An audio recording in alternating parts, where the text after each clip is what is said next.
I'm gonna say Barakatah Yahweh, Barakatah Yahweh Shah, Barakatah Yahweh, Barakatah Yahweh Shah. I want to give infinite honors to Yahweh by Hashem Yahweh Shah. I want to give double honors to the apostles of Great Millstone. A salutation to you, sincere I can put in this truth across the four winds. This truth across the four winds. This sit down, this is like a testimonial. This one's not gonna be that long. This morning, well, I'm gonna give paint the whole picture about the situation. I have 6 children. I have custody of 3 of them, and they're in my custody, and my 3 that I have, and they're just around the truth. When they're in the house, if I'm looking at videos, they just know Apostle Gabayado Tahar, different brothers, just because they around, and if I have it playing, they just see it. And they come ask questions, and I give them answers according to the scriptures, and I give them what they need to know. I give them that they don't eat pork no matter where they are. They don't eat shrimp when they're with their families. If their families buy them a birthday present or a Christmas present, they don't have to reject it. Don't go trying to teach what I teach them to other family members. I let my son speak plainly what this society calls curse words. One of my sons is 12, the other one's 11. But I let them talk like they're amongst men when they're around me, and I tell them to don't talk like that around their family when they're at school or whatnot. And I teach them the scriptures. I teach them about the mark of the beast. I teach them my daughter that she's not gonna have a boyfriend. That I'm gonna give her to one of my brothers. Lord willing, I'm in the elect. I'll pick her husband. This truth. How you supposed to raise your children? How we wasn't raised. They're fortunate to grow up under sound doctrine. Lord willing, I'm of the elect. But on this one, though, I teach my children, like, if we ever get separated and when shit hit the fan, to call on Yahweh Shema Shai and have faith, and don't take the chip unto death. And I hamper that on them. I tell them never take the radio frequency identification chip. It's going to be a microchip. And if something happens where we separated and you got to go with your grandmother or your mama and you're not with me and they try to give you that chip, you fight and you don't take it. And if you have to die, just die. So I tell them that all the time. So this morning, my daughter got up and like she ran. She was like, her spirit, I could just tell it was aroused. It's like she wasn't like herself because she's like not a morning person. She's drowsy. I got to scream and tell her to get the fuck up. Got to threaten to whip her ass in the morning. She just a slow poke. But this morning when she got up, she was just full of energy. And she ran to me and she was like, Daddy, I had a dream. I was like, what you talking? And she was just adamant and into it. Like her spirit was roused. Like the spirit of Yahweh Shema Shah was on her ass. Because I know my daughter. She, especially in the morning, she just a drowsy, slow fucking poke. All right? So she was just full of energy. She was like, Daddy, I had a dream. And you was in it. And my brothers was in it. I say, well, who was in it? She was like, me, Hezekiah, and Ezra. All right? And she said, you was in it. I say, your other siblings weren't in it. The other 3 is the ones I don't have. She was like, no, they wasn't in it. So she said we was at Momo house and the had white men and they was about to kill us. They was trying to make us take the chip and we wouldn't take the chip and they was about to kill us. And I say, I was there? And she said, yeah. And she said they was gonna kill me first. And I said, they was gonna kill you first? And she was like, yeah. They was trying to kill me first. And I said, what I was doing? She said, you was just sitting there and you was gonna let them kill me. I say, I ain't trying to stop them. You was like, no, because they asked you to take the chip and you say you wasn't taking it. And you were just sitting there and they was about to kill me. And I was like, well, why they didn't kill you? She said, because Yahweh Shai came and he had a sword and he looked real scary. He said he looked so scary, I pissed on myself and I bust out laughing. I was like, what? She said, yeah, I was scared of him. She said he was real mad and he had a sword and he came and saved her. She said, but I was scared of him. She said, when I saw him, I peed on myself. And I was like, what? Yeah, she said, I peed on myself for real. She said, I was scared of him. And she say, and he came with a sword to kill him, and he gave you a sword. I say, he gave me a sword? And she was like, yeah, when he came, and she say, Daddy, y'all looked just like each other. You know, I have a full beard and a big fro. And I was trying to test her to see if she was going to be on point with the scriptures, because I never went over on Revelation 1:13 how he looked. So I say his hair was like mine, because I have a hair full of dark hair. So I know I never went over the scriptures with how his hair looked, but she probably seen the pictures and stuff.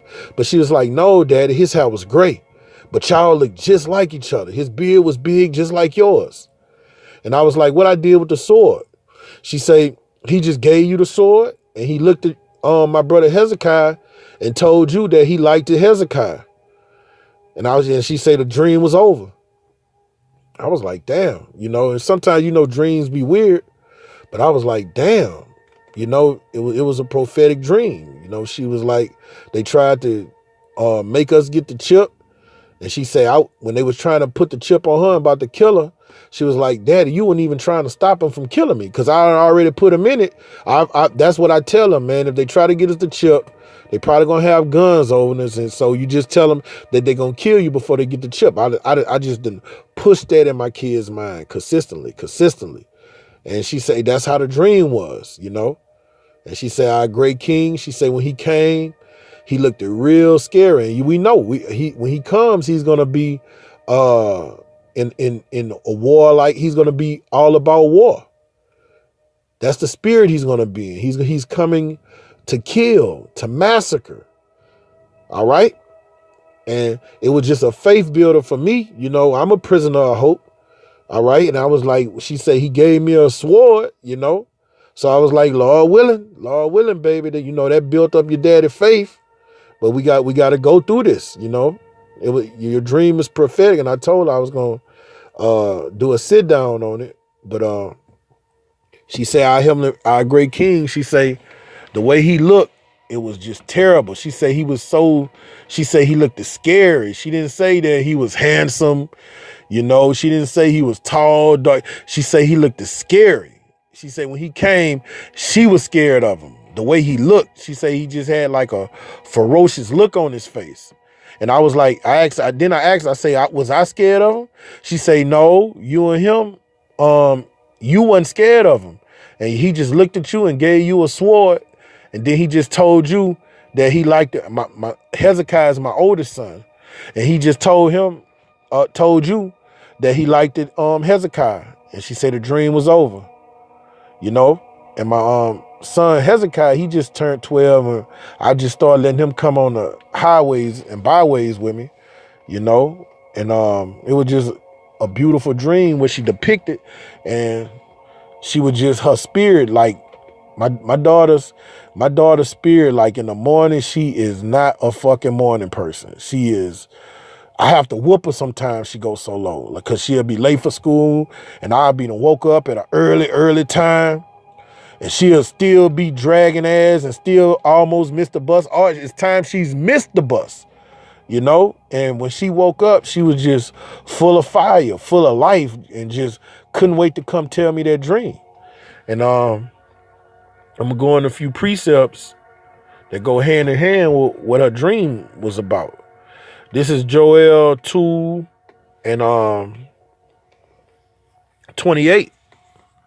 And it reads, and it shall come to pass afterward that I will pour out my spirit upon all flesh. All right.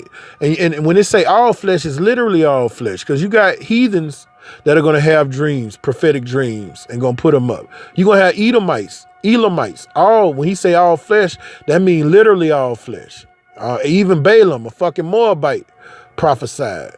So, and when you turn on the internet and go on YouTube, you see heathens telling prophetic dreams that they have that synchronize with the scriptures. That goes hand in hand with the scriptures.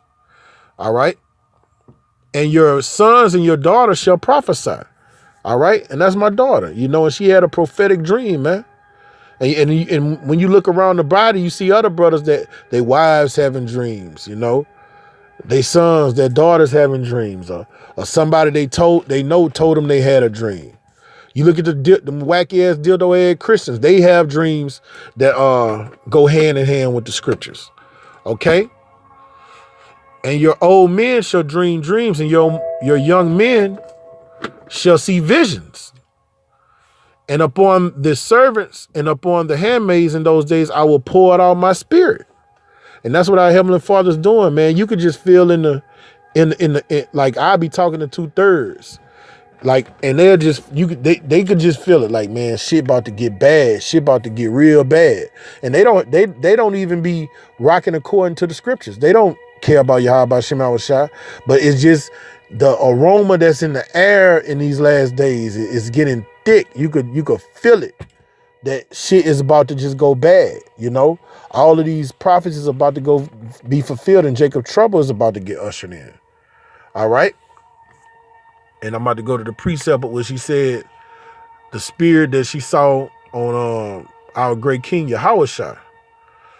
This is Jeremiah 4:7.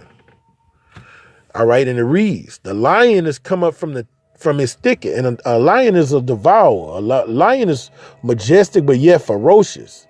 When a lion gets amongst you, man, a lion is terrible to look upon, man. All right. And the Most High likened our great king, and that's the spirit he's going to come in as a conquering lion, a ferocious lion, man. That's what a lion is known for, man. All right. And the destroyer of the Gentiles is on his way. So he's coming back with so much power and majesty, man. You see these weapons that this devil got. He got to have so much power. He has to be ferocious when he come back. Man, you got motherfuckers with SKSs, rocket launchers, missiles, nuclear missile arsenals.